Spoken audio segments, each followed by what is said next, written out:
Welcome to my channel Lakshmi Ramana recipes. ఈరోజు మనం tomato నిల్వ పచ్చడిని చాలా ఈజీగా ఫస్ట్ టైం చేసేవాళ్ళు కూడా పులుపు, కారం, ఉప్పు అన్నీ కరెక్ట్గా వేసి చేసేటట్లు ఎలా తయారు చేసుకోవాలో చూద్దామండి. ఎండతో పని లేకుండా అప్పటికప్పుడు చేసుకుని ఈ టమాటో నిల్వ పచ్చడిని మనం ఫ్రిడ్జ్లో పెట్టుకొని ఒక ఎయిర్ కంటైనర్ బాక్స్లో ఒక 7 నెలలు కూడా తినచ్చండి.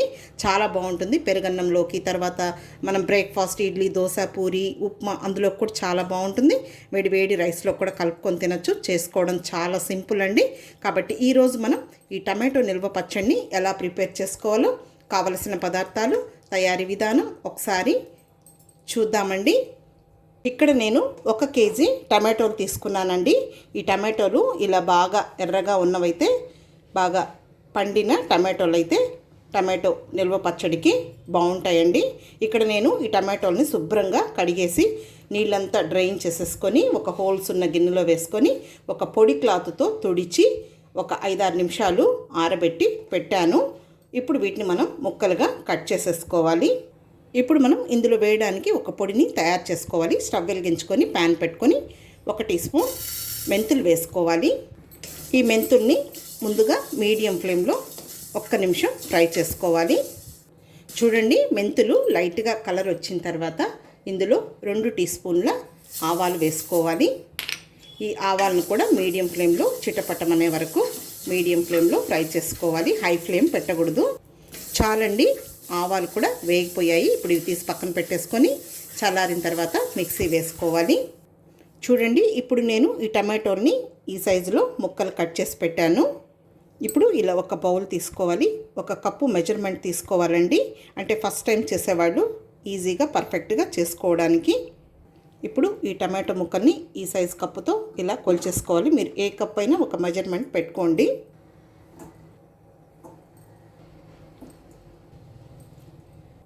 ఇప్పుడు ఈ కప్పుతో కరెక్ట్గా 6 కప్పులు వచ్చాయండి 1 కేజీ టమాటోలకి.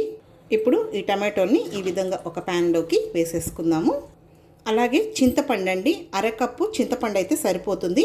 ఈ చింతపండులో గింజలు అవన్నీ తీసేసి ఇందులో వేసేసుకోవాలి.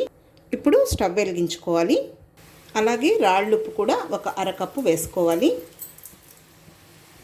1 టీ స్పూన్ పసుపు పొడి వేయాలి. ఇప్పుడు ఇదంతా ఒకసారి కలిపేసేసుకొని హై ఫ్లేమ్లో ఒక 5-6 నిమిషాలు ఉడికించుకున్న తర్వాత మళ్ళీ లో ఫ్లేమ్ పెట్టుకొని దీన్ని బాగా మనం ఉడికించుకోవాలి. ఒక 7-8 నిమిషాలు టైం పడుతుంది. ఇలా మనం కలిపేటప్పుడు ఇలా మ్యాష్ చేసుకుంటూ ఉడికించుకుంటే మనకు మెత్తగా తయారవుతుంది. చూడండి, ఈ విధంగా మనకు ఉడికితే సరిపోతుంది. ఇప్పుడు మనం స్టవ్ ఆఫ్ చేసేసుకొని దీనిని కొద్దిగా చల్లారనివ్వాలి. ఇప్పుడు ముందుగా మనం వేయించి పెట్టుకున్న ఈ ఆవాలు, మెంతులు మిక్సీ వేసేసుకోవాలి. మరీ మెత్తగా కాకుండా కొంచెం లైట్గా బరగ్గా ఉండేటట్లు చూడండి, ఈ విధంగా మిక్సీ వేసేసుకోవాలి. ఇప్పుడు ఇది కొంచెం గోరువెచ్చగా ఉంటే సరిపోతుంది. దీన్ని కూడా మనం జస్ట్ అలా మిక్సీ వేసుకోవాలి. ఇప్పుడు మిక్సీ జార్లో దీన్ని మనం ఒక 2 సార్లు లేదా 3 సార్లుగా వేసేసుకుంటే సరిపోతుంది. చూడండి, ఈ విధంగా మిక్సీ వేసేసుకుంటే సరిపోతుంది. ఇదంతా ఒక బౌల్లోకి వేసేసుకుందాము. ఇప్పుడు నేను మిక్సీ వేసేసాను. ఇప్పుడు ఇందులోకి 1 కప్పు కారం పొడి వేసుకోవాలి. అలాగే ముందుగా మనం మిక్సీ పట్టుకున్న ఆవాలు, మెంతుల పొడి. ఇప్పుడు ఇదంతా ఒకసారి బాగా కలిపేసుకోవాలి. చూడండి, ఇప్పుడు ఇదంతా బాగా కలిపేసేసాను. ఇప్పుడు మనం పోపు వేసేద్దాము. ఇప్పుడు స్టవ్ వెలిగించుకొని ప్యాన్ పెట్టుకొని 1 కప్పు నూనె వేసుకుందాము. 1 టేబుల్ స్పూన్ ఆవాలు, అలాగే ఒక పెద్ద వెల్లుల్లిపాయని లైట్గా పొట్టు తీసుకొని పచ్చగా దంచి వేయాలి. 1 టేబుల్ స్పూన్ మినపప్పు, 1 టేబుల్ స్పూన్ పచ్చిశనగపప్పు, 1 టీ స్పూన్ జీలకర్ర. మీడియం ఫ్లేమ్లో ఈ పోపు దినుసులన్నీ మంచి కలర్ వచ్చే వరకు ఫ్రై చేసుకోవాలి. ఇప్పుడు ఇవన్నీ కొద్దిగా వేగిన తర్వాత ఒక 6 ఎండుమిరపకాయలని వేసుకోవాలి. ఇప్పుడు చివరగా కొద్దిగా కరివేపాకు వేసుకుందాము. అలాగే కొద్దిగా ఇంగువ పొడి. ఇప్పుడు స్టవ్ ఆఫ్ చేసేసుకుందాం. ఇది కొద్దిగా చల్లారనిద్దాము. ఈ పోపుని అందులో మిక్స్ చేసేయడమే. ఓకే అండి, ఇప్పుడు పోపు చల్లారిపోయింది. ఇందులో వేసేసుకుందాము.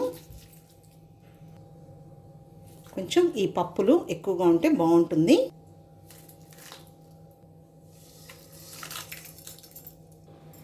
ఇప్పుడు ఇదంతా ఒకసారి కలిపేసేసుకుందాం. కరెక్ట్గా కారము, ఉప్పు, పులుపు అన్నీ సరిపోయాయండి. అంతే అండి, చూసారు కదా టమాటో నిల్వ పచ్చడిని మనం ఎండతో పని లేకుండా అప్పటికప్పుడే ఇన్స్టెంట్గా ఎలా ప్రిపేర్ చేసుకున్నామో దీన్ని మనం ఫ్రిడ్జ్లో పెట్టుకుంటే ఒక 6-7 నెలలు కూడా తినచ్చండి. చాలా బాగుంటుంది. పెరుగన్నంలోకి వేడి వేడి అన్నంలో వేసుకొని తినచ్చు. తర్వాత సాంబార్, పప్పు అలా చేసుకున్నప్పుడు సైడ్ డిష్గా చాలా బాగుంటుంది. ఉప్మా అలా అందులో కూడా చాలా బాగుంటుంది. దీన్ని ఒక ఎయిర్ కంటైనర్ బాక్స్లో వేసుకొని మీరు ఫ్రిడ్జ్లో స్టోర్ చేసుకోండి, పాడవకుండా ఉంటుంది. కాబట్టి తప్పకుండా ట్రై చేయండి.